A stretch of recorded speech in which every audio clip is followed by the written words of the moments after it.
Bonjour, bonjour. Alors je vous préviens, aujourd'hui j'ai une grosse flemme. Je reviens d'un week-end, une soirée, passé dans un hôtel un peu de luxe, histoire qu'on se retrouve un peu tout seul, moi et Margot, hein, sans le petit, et c'était bien. Et donc du coup, j'ai aucune envie de, de reprendre le quotidien.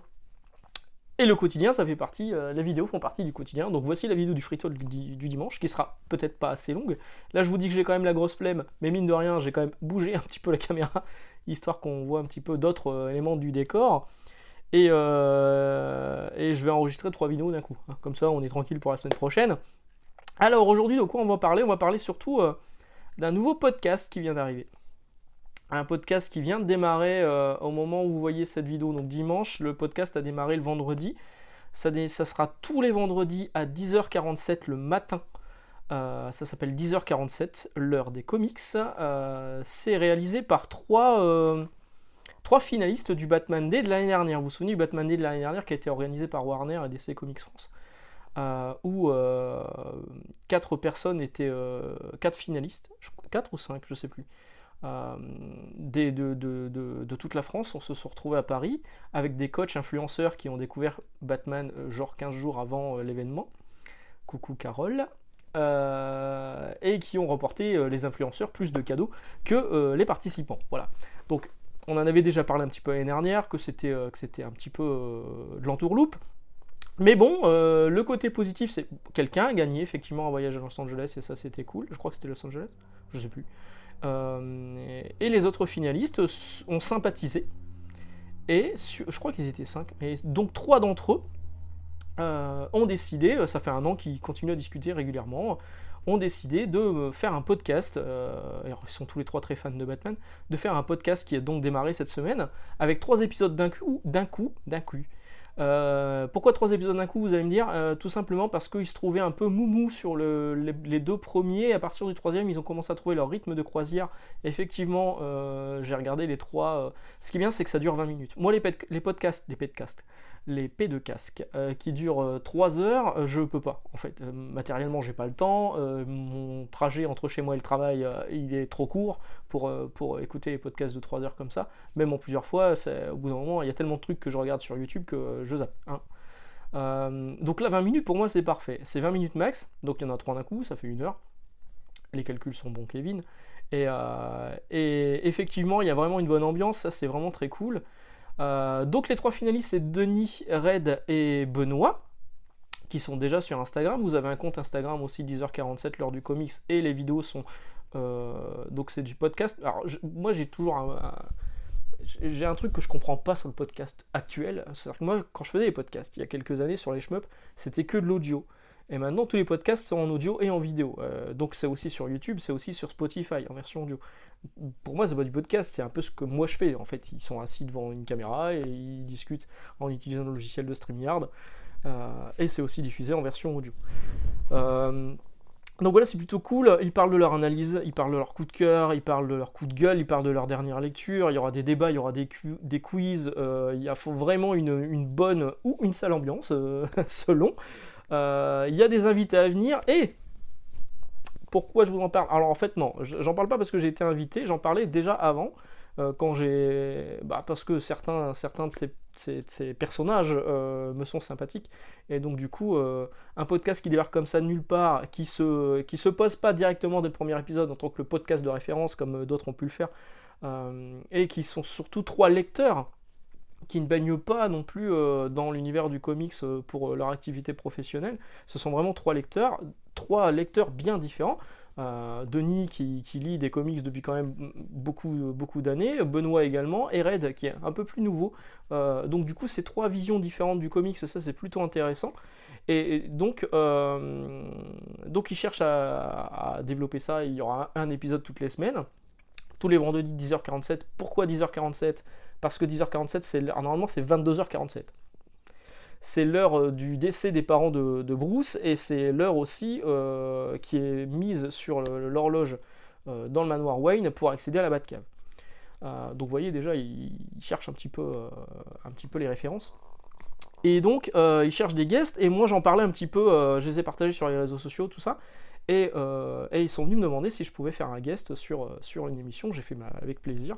Et donc le quatrième, je crois que c'est le quatrième épisode, celui de la semaine prochaine peut-être, vous aurez ma tronche dessus.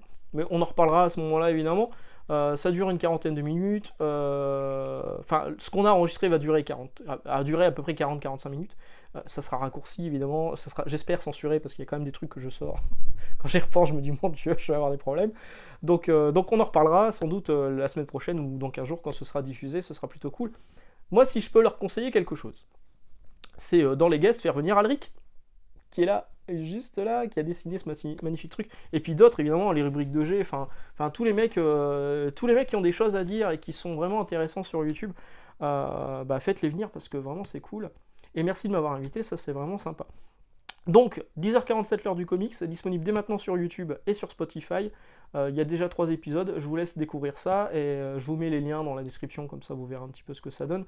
Donc je vous ai dit, ils se sont rencontrés lors du Batman Day de l'année dernière, du Batman Month de l'année dernière, le mois Batman.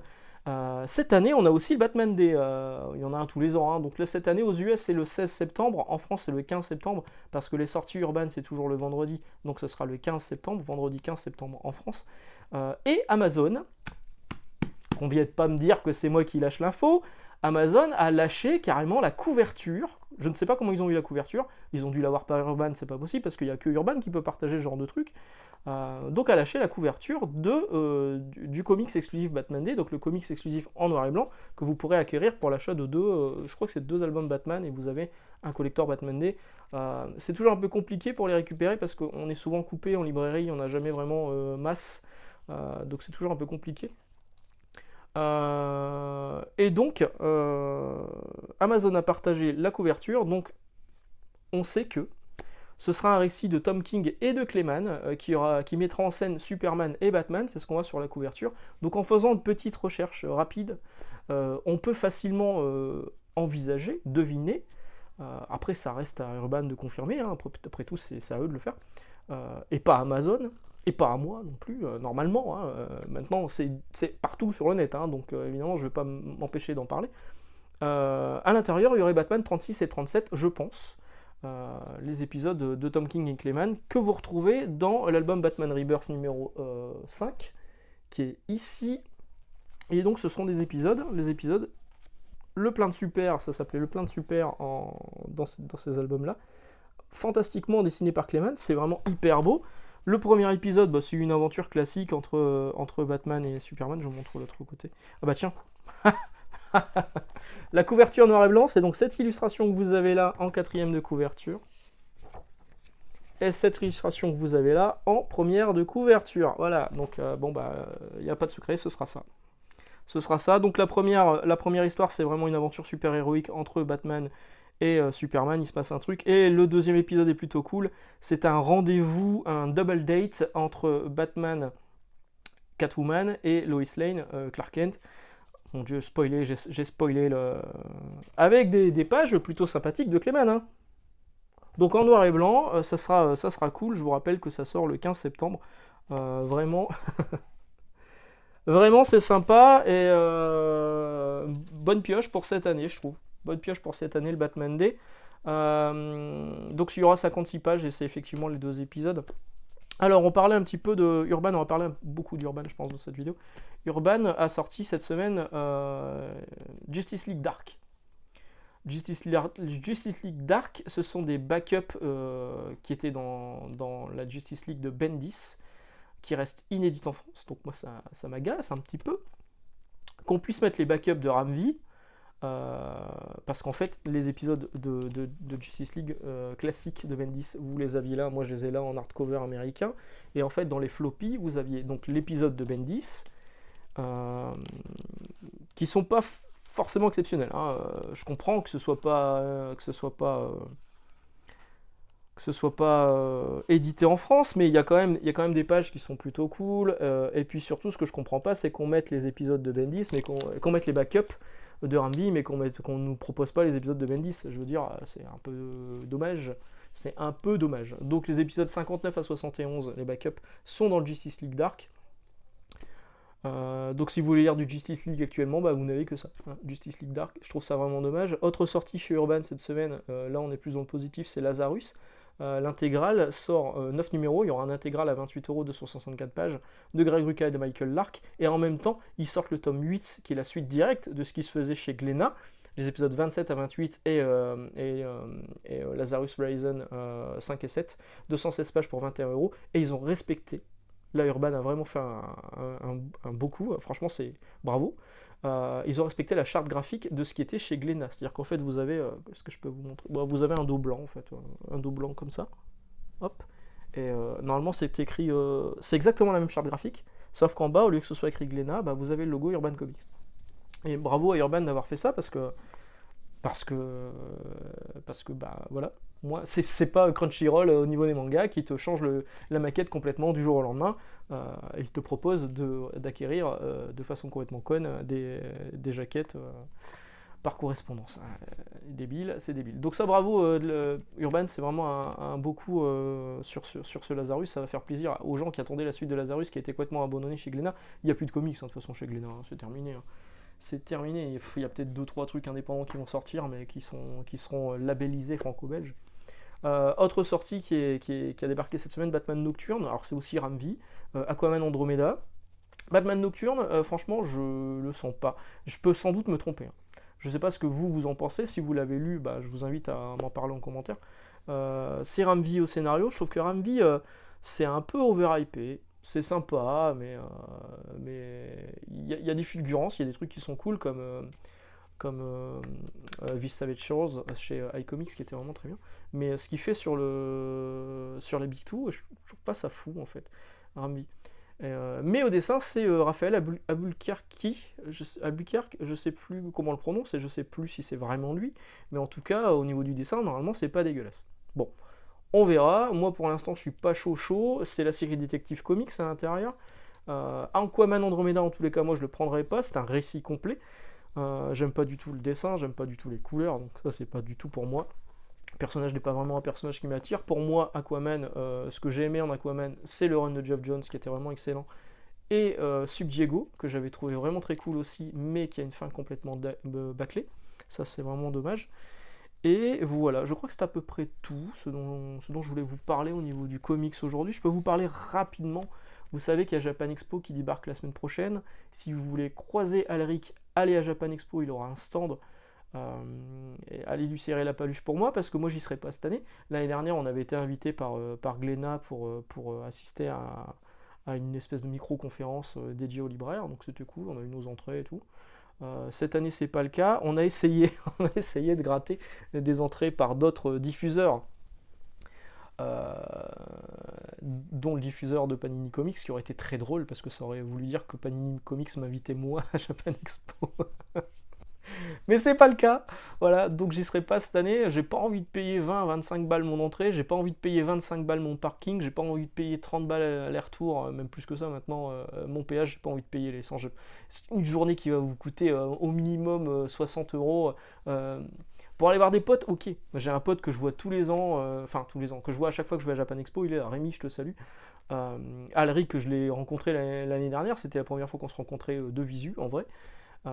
Et puis voir l'ami Florent Gorge, les mecs de Pix, c'est des trucs qui sont, c'est des trucs qui sont cool. J'avais rencontré Nicolas Beaujouan l'année dernière, j'avais rencontré Alexandra Ramos, j'avais croisé les gens de chez Mangetsu 404, Mangetsu iComics, qui sont des personnes adorables. Mais j'y serai pas moi cette année. Donc vous savez qu'il y a Japan Expo qui sera là la semaine prochaine. Donc les éditeurs profitent toujours de Japan Expo. Là il y a un décalage par rapport à l'année dernière, c'est une semaine plus tard. Ils se sont fait griller la priorité sur la date. Donc Japan Expo, les éditeurs en profitent pour sortir la masse de titres d'un coup. Moi cette semaine j'ai eu la blinde de titres en manga qui sont sortis. J'aurais pu vous faire une vidéo spéciale côté manga, mais bon je vais pas le faire parce que la flemme. Je vous ai réveillé là, hein? Bon, d'accord. Mais sur les trucs à noter, c'est. Alors il y a Showa Shoten, je vous en ai déjà parlé une paire de fois, c'est le nouveau manga de Takeshi Obata chez Kana. Donc ça c'est pas cette version là, ça c'est une version promotionnelle qu'on a eu pour la librairie. Mais Si vous achetez 2 mangas dessinés par Takeshi Obata, donc c'est Showa Shoten la nouveauté, mais aussi Bakuman, du coup il y a une réaction de titre, Death Note, Bakuman c'est vraiment très très bien, on vous offre ça. Takeshi Obata Illustration. Alors clairement on n'en a pas beaucoup, hein. Je sais même pas s'il en reste, là je suis en vacances, moi ma collègue m'en a bloqué un parce qu'elle sait que j'aime bien, mais je sais même pas s'il en reste. Et donc c'est une petite enveloppe là de Kana avec des illustrations en ex-libris, pas dégueulasse. Donc ça c'est une illustration de Bakuman. Ça c'est une illustration de Bakuman. J'espère que je dis pas de conneries, ouais, c'est ça. Ça c'est une illustration de la Death Note. Voilà, avec elle. Ça c'est quoi? Bah ça c'est Death Note aussi. Oh, c'est bien comme ça aussi. Ah c'est bien comme ça, voilà. Death Note. Ça c'est Showa Shoten, donc la nouveauté. Le style d'Obata il est quand même merveilleux. Et ça c'est Showa Shoten, également la nouveauté. Et ça c'est la couverture de Showa Shoten quand vous le trouvez en librairie. Elle est réversible sur sa première édition. Et c'est la deuxième couverture, c'est celle-ci. Je la trouve plus sympa moi. Je suis limite à l'acheter juste pour la cover. On va se calmer, j'ai l'ex libris. Donc voilà, si vous passez en librairie ces derniers temps, n'hésitez pas à prendre du Obata, c'est toujours cool. En manga, je vous dis, il y a quand même énormément de sorties. Voilà. Donc, moi je vous laisse là. On se retrouve mardi. Mardi, on parlera de...